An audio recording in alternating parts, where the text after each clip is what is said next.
हदीसी किताबुल्लाह व खैर हदी हदी मुहम्मद सल्लल्लाहु अलैहि वसल्लम व शर्रल उमूरि मुहदसातुहा व कुल्ल मुहदसतिन बिदअह व कुल्ल बिदअतिन ज़लालह व कुल्ल ज़लालतिन फिन्नार। अऊज़ु बिल्लाहि मिनश शैतानिर रजीम। बिस्मिल्लाहिर रहमानिर रहीम। रब्बिश्रह ली सदरी व यस्सिर ली अमरी वहलुल उक़दतम मिन लिसानी यफ़क़हू क़ौली। अरबिक ग्रामर क्लास में आपका खैर मक़दम है।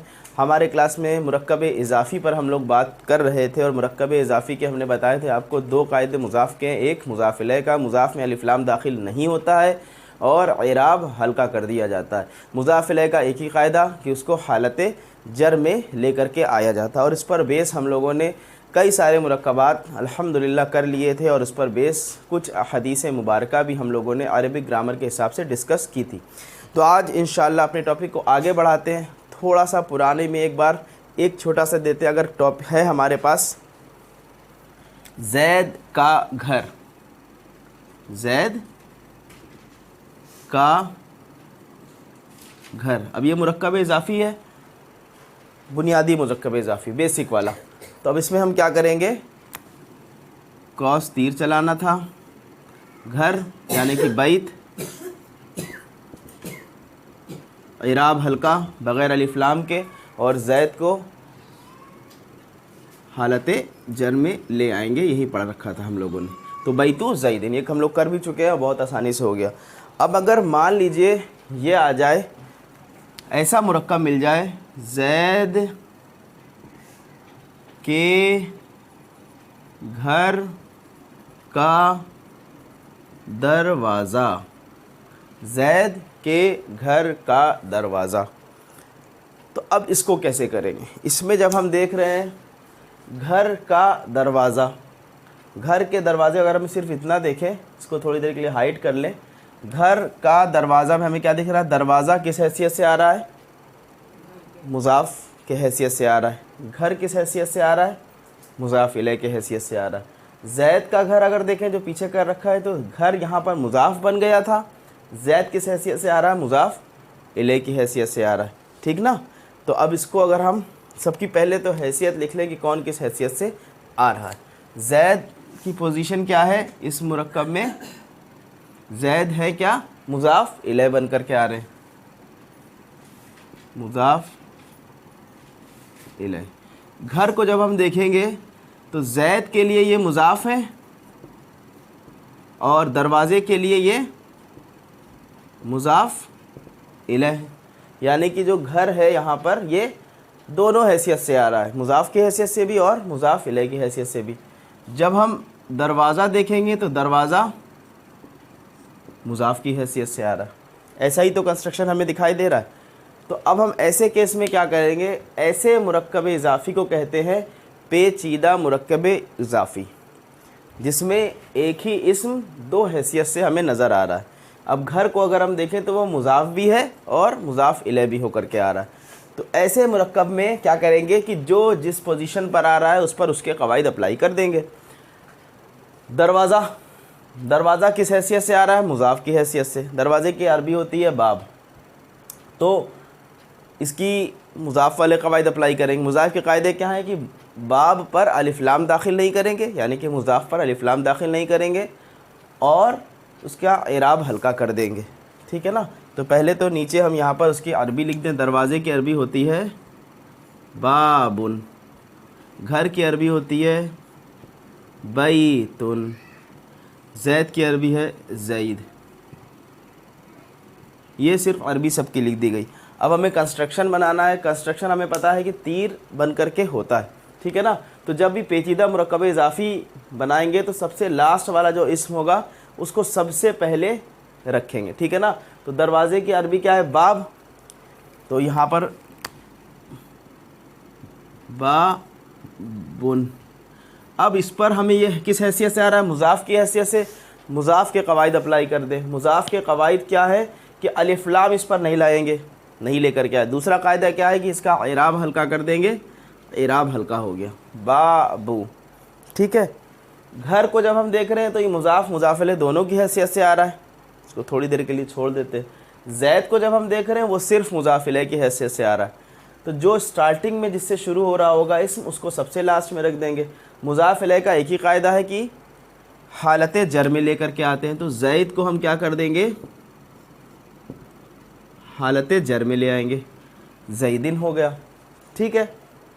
अब घर को देखते हैं। घर दोनों हैसियत से आ रहा है, मुज़ाफ़ की हैसियत से भी, मुज़ाफ़ इलैह की हैसियत से भी। तो घर पर हम दोनों के क़वाइद अप्लाई करेंगे। मुज़ाफ़ के कायदे क्या है कि अलिफ लाम नहीं आना चाहिए, तो बैत पर हम अलिफ लाम दाखिल नहीं करेंगे। दूसरा कायदा क्या है कि इसका इराब हल्का होना चाहिए, तो इराब हल्का तनवीन वाला है तो पेश आ जाएगा बैतू, यहाँ तक हो गया।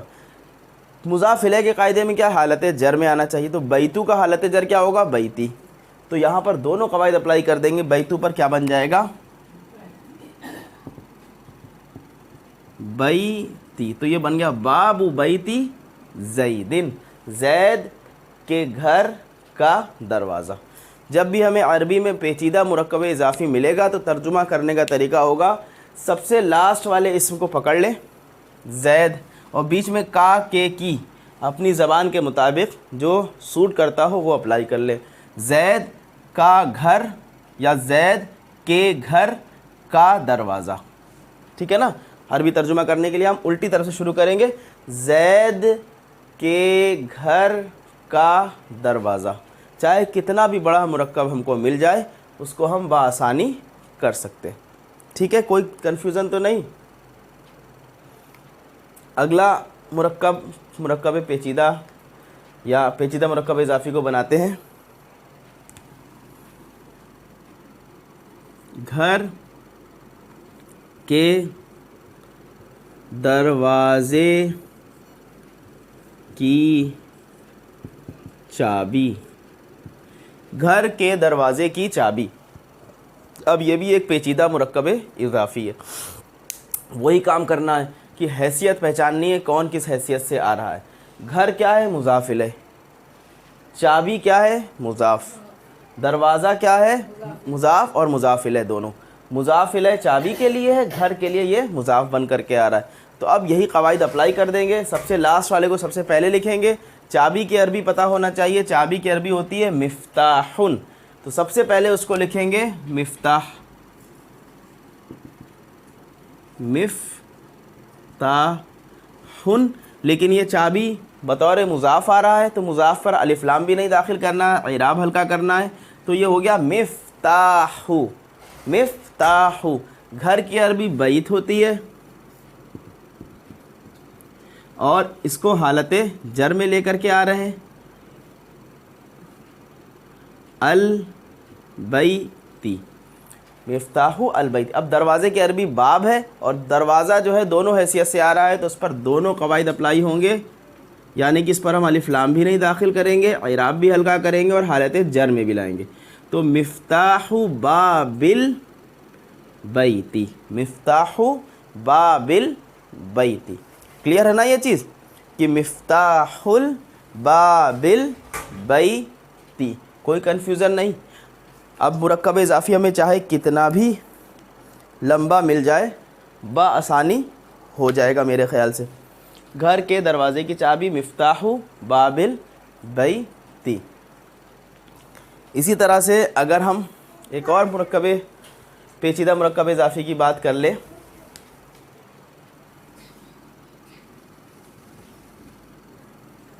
फ़ातिमा के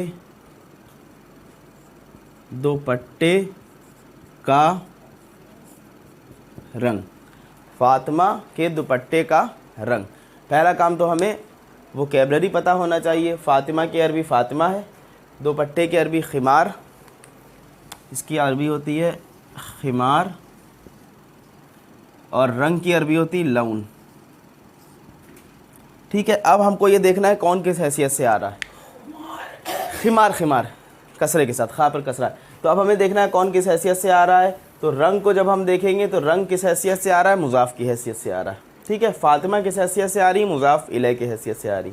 दुपट्टा किस हैसियत से आ रहा है, जब हम फ़ातिमा के साथ अटैच करेंगे तो ये मुज़ाफ़ बन के आ रहा है, और जब रंग के साथ अटैच करेंगे तो ये मुज़ाफ़ इलैह बन के आ रहा है। यानी कि दुपट्टा यहाँ पर मुज़ाफ़ भी होकर के आ रहा है, मुज़ाफ़ इलैह पर भी आकर तो होकर के आ रहा है। इस पर दोनों कवायद लगेंगे। तो रंग की अरबी लौन है, लौन पर मुज़ाफ़ के कवायद अप्लाई करें। इराब हल्का कर दिया, अलिफ लाम दाखिल नहीं किया। लौनु, फ़ातिमा, फ़ातिमा ही है, मुज़ाफ़ इलैह है, मुज़ाफ़ इलैह है तो हालत जर में इसको लेकर के आना है। लेकिन फ़ातिमा तो गैर मुनसरिफ़ अस्मा है तो उसकी हालत जर होगी ज़बर के साथ। उसके बाद दुपट्टा खिमार, खिमार दोनों की हैसियत लेकर के आ रहे हैं तो उस पर दोनों के कवायद लगेंगे, यानी कि टोटल रूल्स इस पर 3 लगेंगे। अलिफ लाम इस पर नहीं दाखिल करेंगे, पहला कायदा। इराब हल्का करेंगे, दूसरा कायदा। और हालत जर में लेकर के आएंगे, तीसरा कायदा। लौनु खिमारी फ़ातिमाता, लौनु खिमारी फ़ातिमाता। क्लियर है मेरे ख्याल से। चाहे कितना भी बड़ा मुरक्कब इजाफ़ी मिल जाए बआसानी हो जाएगा। एक लास्ट करके थोड़ा सा बड़ा सा, उसके बाद फिर अपने टॉपिक को आगे बढ़ाते। जैसे अभी जो 2 बनाए उन्हीं को जोड़ के एक साथ एक और लंबा सा बना दे कि ज़ैद के घर के दरवाज़े की चाबी। इसको और लंबा कर सकते थे, ज़ैद के घर के दरवाज़े के कमरे की चाबी। तो कहने का मतलब है चाहे कितना भी लंबा मुरक्कब इजाफ़ी आ जाए, बहुत आसान कायदा पता लग चुका है, बस सबकी हैसियत पहचाननी है। चाबी किस हैसियत से आ रहा है, चाबी मुज़ाफ़ बन करके आ रहा है। ज़ैद किस हैसियत से आ रहे हैं, मुज़ाफ़ इलैह बन करके आ रहे हैं। घर ज़ैद के लिए मुज़ाफ़, दरवाज़े के लिए मुज़ाफ़ इलैह, दरवाज़ा चाबी के लिए मुज़ाफ़ इलैह, घर के लिए मुज़ाफ़। ठीक है ना, यानी कि घर और दरवाज़े मुज़ाफ़ और मुज़ाफ़ इलैह दोनों, ज़ैद मुज़ाफ़ इलैह है, चाबी मुज़ाफ़ है। तो चाबी को सबसे पहले लिखेंगे, चाबी की अरबी मिफ्ताहुन है, मुज़ाफ़ का कवायद लगाएंगे तो बन जाएगा मिफ्ताहू, मिफ्ताहू। अलिफ लाम नहीं दाखिल किया, इराब हल्का किया। ज़ैद हालत जर में, मिफ्ताहू ज़ैदिन। अब इसके बाद लेकर के आना है, ये हो गया। अब हमें दरवाज़े की अरबी पता होना चाहिए। दरवाज़े की अरबी क्या है, बाबुन है, और बाबुन पर तीनों कायदे लगेंगे, यानी कि 2 मुज़ाफ़ के और 1 मुज़ाफ़ इलैह का। तो मुज़ाफ़ के कायदे 2, अलिफ लाम दाखिल नहीं करना, इराब हल्का करना है, तो बाबू हो गया वो। और मुज़ाफ़ इलैह का कायदा हालत जर में तो वो बाबी हो गया, मिफ्ताहु बाबी। और घर के भी 3 कायदे इस पर भी लग रहे हैं, अलिफ लाम नहीं ला रहे हैं, इराब हल्का कर रहे हैं, हालत जर में लेकर के आ रहे हैं। मिफ्ताहु बाबी बैती ज़ैदिन, ज़ैद के घर के दरवाज़े की चाबी। तर्जुमा करने का हमने तरीका बताया कि जब भी हम मुरक्कब इजाफ़ी का तर्जुमा करेंगे तो उल्टे साइड से शुरू कर देंगे। ज़ैद के घर और का के की अपनी ज़बान के मुताबिक हम लगा लेंगे। ज़ैद के घर के दरवाज़े की चाबी। क्लियर है मेरे ख़्याल से। अब चाहे कितना भी बड़ा मुरक्कब इजाफ़ी मिल जाए, पेचीदा मुरक्कब इजाफ़ी, वो बआसानी हो जाएगा। जैसे इसमें आप खुद से, ये आपका होमवर्क है, ज़ैद के घर के कमरे के दरवाज़े की चाबी। इसमें कमरे की अरबी गुरफ़तुन होती है, तो आप खुद से वो कर सकते हैं। अब हम लोग अगले टॉपिक पर बढ़ते हैं, और वो है मुरक्कब इजाफ़ी में ज़माइर का इस्तेमाल। अभी तक हम लोग क्या कर रहे थे कि इसमें ज़ाहिर को इस्तेमाल कर रहे थे, ज़ैद का घर, हामिद का घर, फ़ातिमा का दुपट्टा, तो इस सब के क्या इसमें ज़ाहिर। अब हम इस्तेमाल कर रहे हैं ज़माइर। हम कह सकते हैं उसका घर, मेरा घर, तेरा घर, उन सब का घर, उनकी किताब। तो ये सब के सब क्या है, ज़मीर आ जा रहे हैं इनकी जगह पर, इसमें ज़ाहिर की जगह पर। तो अब हमारा जो टॉपिक है वो है मुरक्कब इजाफ़ी में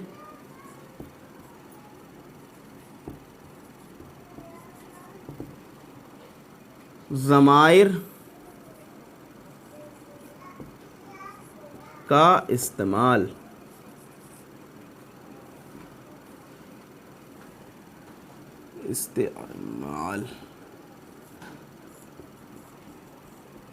ये है टॉपिक मुरक्कब इज़ाफ़ी में ज़माइर का इस्तेमाल। इसको कैसे करेंगे, ठीक है। जैसे कि अगर हम बात करें कि हमारे पास है उसका घर, अब ये उसका हम मुज़क्कर के लिए इस्तेमाल कर रहे हैं, थर्ड पर्सन के लिए, गायब के लिए। तो अब हमें ज़माइर, अभी तक हम लोगों ने एक ज़माइर का चार्ट पढ़ा था, वो कौन सा था, हालत रफ़ा वाला, जिसका दूसरा नाम था ज़माइर मुनफसिला, यानी कि सेपरेट ज़माइर या सेपरेट प्रोनाउन जो अलग होकर के आते हैं, मुनफसिला इसीलिए नाम था उसका। और वो जो ज़माइर थे वो हालत रफ़ा वाले थे। उस वक्त जब ज़माइर पढ़ा था ये बताया था एक चार्ट और पढ़ना रहेगा जिसमें हालत जर और नसब वाले ज़माइर पढ़ेंगे। अब जब ज़माइर का इस्तेमाल हम यहाँ मुरक्कब इज़ाफ़ी के साथ कर रहे हैं तो उसका घर, कायदे वही लगेंगे। अब इसमें मुज़ाफ़ क्या है, घर मुज़ाफ़ है, मुज़ाफ़िल है उसका है, ठीक है ना। तो अब घर की अरबी तो बैतुन है, मुज़ाफ़ के कायदे लग गए। मुज़ाफ़ के कायदे क्या था, अलिफ़ लाम नहीं दाखिल करना, इराब हल्का करना, बैतू हो गया। लेकिन जब उसके की अरबी के नंबर आया तो ये पता है कि उसकी जगह पर, उस की जगह पर हमें क्या लाना है, ज़मीर लाना है, लेकिन कौन सा वाला लाना है, हालत जर वाला, क्योंकि ये मुज़ाफ़िल है और मुज़ाफ़िल हालत जर में आता है। अभी तक हम लोगों ने ज़माइर के चार्ट जर वाला नहीं सीखा, हम लोगों ने सिर्फ रफ़ा वाला सीखा था। इसका मतलब ये हुआ कि आज हम लोग एक और चार्ट सीखेंगे। तो पहले वो चार्ट ड्रॉ कर लेते हैं, वो ज़माइर हमारे पास जब आ जाएंगे फिर हम उसका तर्जुमा इंशाल्लाह कर सकते। तो ज़माइर के जो हालत रफ़ा वाला चार्ट था, जो कॉलम बने थे एज़ इट इज़ वैसे ही कॉलम।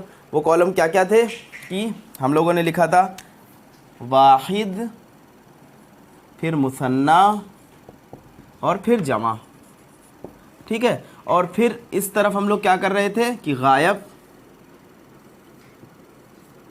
यानी कि थर्ड पर्सन, और गायब में भी मुज़क्कर और मुअन्नस के अलग अलग। फिर हम लोगों ने था मुखातब, जिसको हम कह रहे थे सेकंड पर्सन, इसमें भी मुज़क्कर सेपरेट और मुअन्नस अलग। फिर था मुतकल्लिम, कलाम करने वाला, यानी कि फर्स्ट पर्सन, इसमें भी मुज़क्कर मुअन्नस लेकिन एक ही आते थे। टोटल हालत रफ़ा वाले ज़माइर में कितने सीगे आ रहे थे, 14 सीगे आ रहे थे। 6 यहाँ 12 और 2 इसमें आ रहे थे, 14। इसमें भी 14 ही सीगे आएंगे। बस ये चार्ट कौन सा है, ये चार्ट है, ये है ज़माइर हालत नसब और जर वाला, ठीक है ना। ज़माइर हालत नसब और जर वाला। पिछला जो चार्ट था वो ज़माइर हालत रफ़ा वाले थे।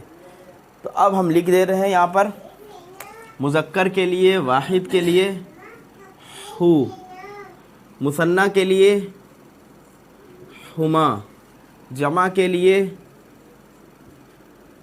हुम, मुअन्नस के लिए हा, मुसन्ना के लिए हुमा और जमा के लिए हुन्ना। ये 6 ज़माइर के चार्ट 6 लिख दिए गए, हालत रफ़ा और हालत नसब और जर वाले। मुखातिब के लिए का,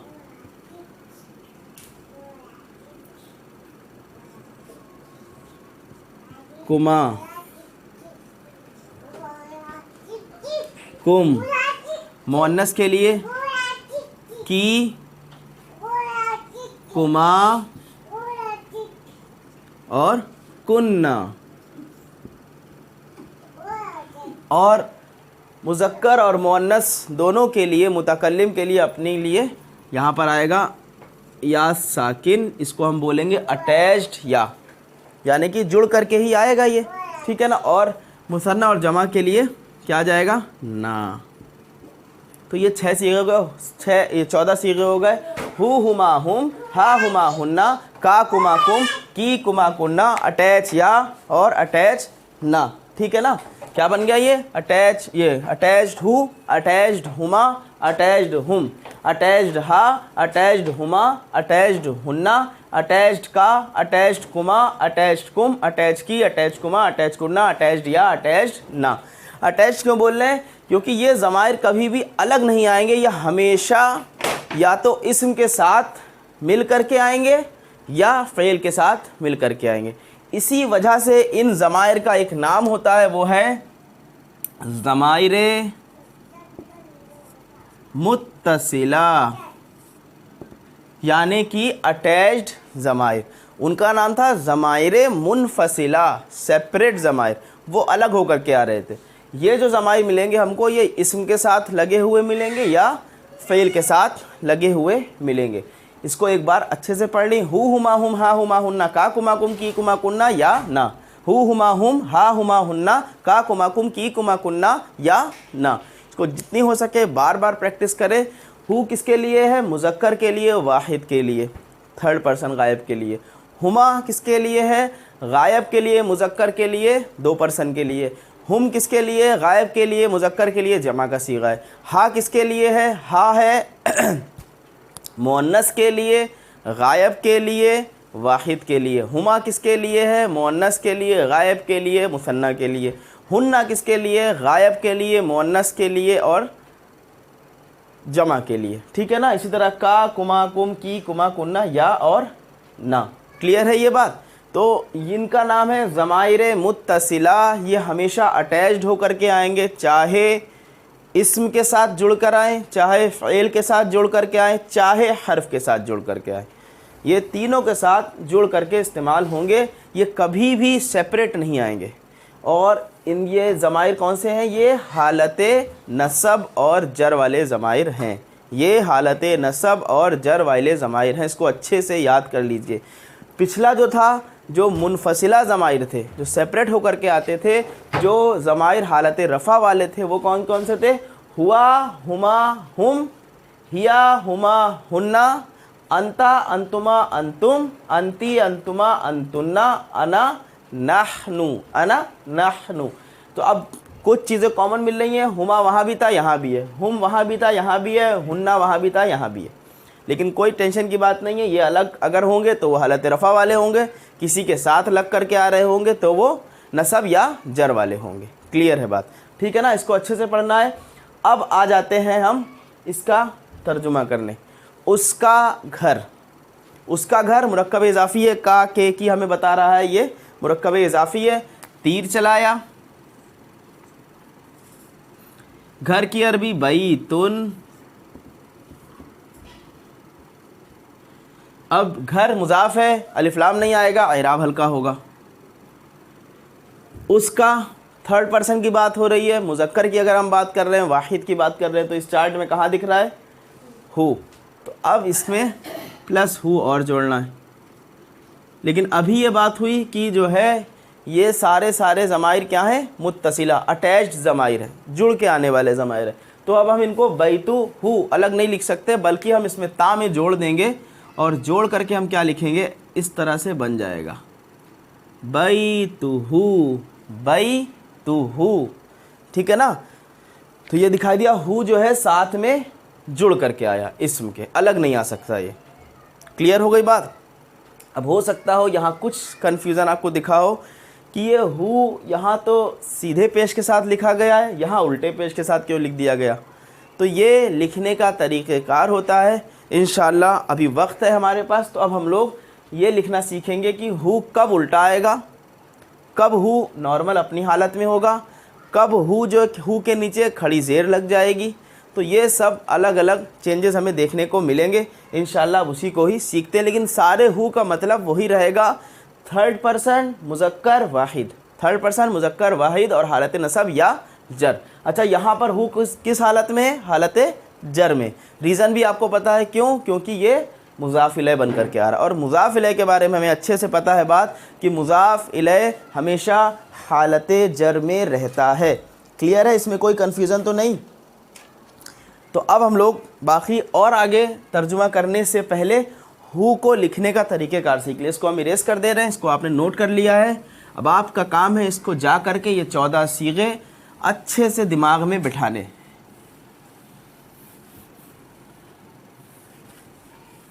तो हु का इस्तेमाल हम लोग सीखने जा रहे हैं इंशाअल्लाह कि हु कहाँ कहाँ कैसे कैसे इस्तेमाल होगा। सबसे पहली चीज़ कि अगर हु से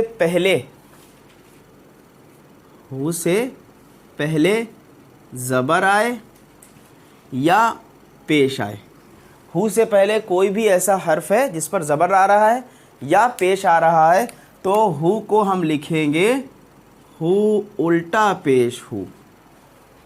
ये लिखने का तरीक़ेकार, इसी वजह से यहाँ पर हु से पहले क्या आ रहा था, ता पेश तू आ रहा था, भाई तू।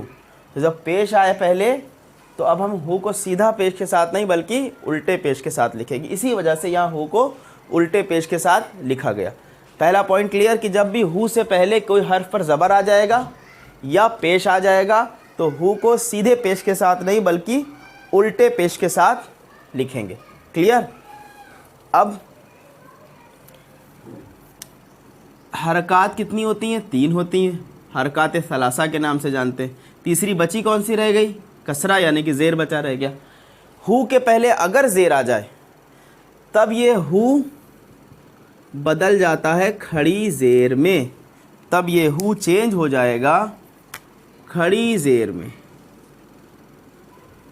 ठीक है, हु से पहले अगर ज़ेर आ जाता है, कसरा आ जाता है, तो हु तब्दील हो जाएगा खड़ी ज़ेर में। क्लियर है ये चीज़। सेकंड पॉइंट ये बन गया हमारा। तीसरा पॉइंट लिखते हैं, ये तो हरकत सलासा हो गई। हु से पहले अगर या साकिन आ जाए, जज़्म वाला या आ जाए, हु से पहले जज़्म वाला या आ जाए या साकिन आ जाए, तो हु में क्या चेंज होगी, हु बदल जाएगा ही में। ज़ेर के साथ हु आना शुरू हो जाएगा। इसका भी मीनिंग वही है, थर्ड पर्सन मुज़क्कर और वाहिद का सीगा। ये किस में बदल गया, ज़ेर में। ठीक है ना। ये कब हो रहा है, जब हु के पहले या साकिन आ जाए। क्लियर है ये बात। हु के पहले, इसको याद रखने के लिए जैसे हम लोग पढ़ते हैं सूरह बकरा में, लगभग वो पहली दूसरी आयत सभी को याद है, अलिफ लाम मीम ज़ालिकल किताबु ला रैबा फीही। असल में वो क्या था, फ़ा या साकिन प्लस हु। तो हु के पहले क्या आया, या साकिन। तो अब इसको जो लिखने का तरीका बना वो फ़ा या साकिन और हा ज़ेर ही, फ़ी। क्लियर है ये, इसको याद करने के लिए। तो जब भी हु से पहले क्या आ जाए, या साकिन आ जाए, तो हा के नीचे क्या लग जाएगा, ज़ेर लग जाएगा। अब चौथा और आखिरी पॉइंट, अच्छा अभी तक आप लोगों के जहन में आ रहा होगा कि हु कब रहेगा, क्योंकि अभी क्या है, हु कहीं हु तो दिख ही नहीं रहा है। हरकत सलासा भी लगा लिया, या साकिन भी लग गया, कहीं पर भी हु को हम हु लिख ही नहीं पा रहे। तो क्या हु कभी हु आता है या नहीं आता है। तो ये सवाल, इसका इंशाअल्लाह जवाब चौथे पॉइंट पर और आखिरी पॉइंट पर मिल जाएगा। हु को लिखने के लिए हु से पहले अगर साकिन आ जाए, और साकिन या साकिन के अलावा, या एक हर्फ हो गया, या के अलावा 28 हुरूफुल हिजा पढ़े हमने, तो उन हुरूफुल हिजा में से 27 हुरूफ आ जाएं जिनमें साकिन लगाओ। या साकिन आएगा तो हु कद बदल जाएगा ही में, लेकिन या साकिन के अलावा बाकी 27 हुरूफ पर अगर साकिन लग के आ रहा है हु से पहले, या हु से पहले एक वर्ड और आता है अलिफ आ जाए, तब जो ये हु बदलेगा, तब हु नहीं बदलेगा, यानी कि तब हु ही रहेगा, जिसका हमें इंतज़ार था कि हु में कब रहता है। क्लियर है कि जब भी हु से पहले साकिन वाला हर्फ आ जाए और वो साकिन या साकिन ना हो, अदर देन या साकिन के अलावा बाकी 27 हरूफ में से कोई हर्फ आ जाए, तो हु ही रहता है। इससे पहले अलिफ आ जाए, इसको ये अलिफ है, खड़ा ज़बर नहीं समझिएगा इसको, ये अलिफ, तो अलिफ आ जाए तो भी हु ही रहता है। जैसे इसको याद करने के लिए कुरान में मिन्हु आपको मिलता है, मीम नून साकिन प्लस हु, ये मिल के कैसे लिखा जाता है, मिन हु, नॉर्मल पेश के साथ। अब ये चीज़ें आप इंशाल्लाह गौर करिएगा जब भी आप अरबी इबारत पढ़िएगा कुरान में या हदीस में। तो बस ये 4 तरीक़ेकार हैं हु को लिखने के लिए। इसको हम रिपीट कर दें।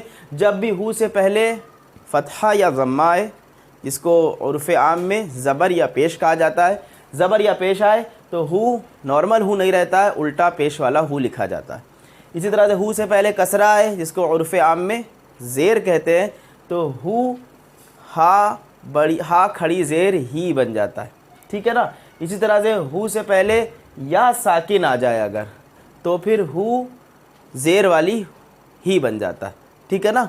और इसी तरह से हु से पहले साकिन आए कोई भी हर्फ अदर देन या के अलावा कोई भी हर्फ साकिन वाला आ जाए या अलिफ आ जाए तो हु ही रहता है। तो अब आपको ये वाली शक्ल दिखे, ये दिखे, ये दिखे, ये दिखे, सबका तर्जुमा वही है, थर्ड पर्सन वाहिद मुज़क्कर। थर्ड पर्सन वाहिद मुज़क्कर या अटैच्ड प्रोनाउंस, अटैच्ड ज़मीर, जुड़े हुए ज़मीर ज़माइर मुत्तसिला या ज़माइर हालत नसब और जर में। बात है क्लियर, कोई इसमें कन्फ्यूज़न नहीं। अब इंशाल्लाह बाकी मज़ीद जो इसकी प्रैक्टिस बची रह गई है उसको हम लोग अगले लेक्चर में करेंगे। अब ये अच्छे से आपको एक बार पढ़ लेना है। अब हम जब भी लिखेंगे तो इस उसूल को फॉलो करते हुए इंशाल्लाह लिखेंगे। और आप भी जो भी हमें अरबी इबारत पढ़े कुरान में या हदीस में, तो उसमें ये देखें कि इसी पैटर्न पर आपको लिखा हुआ दिख रहा है कि नहीं।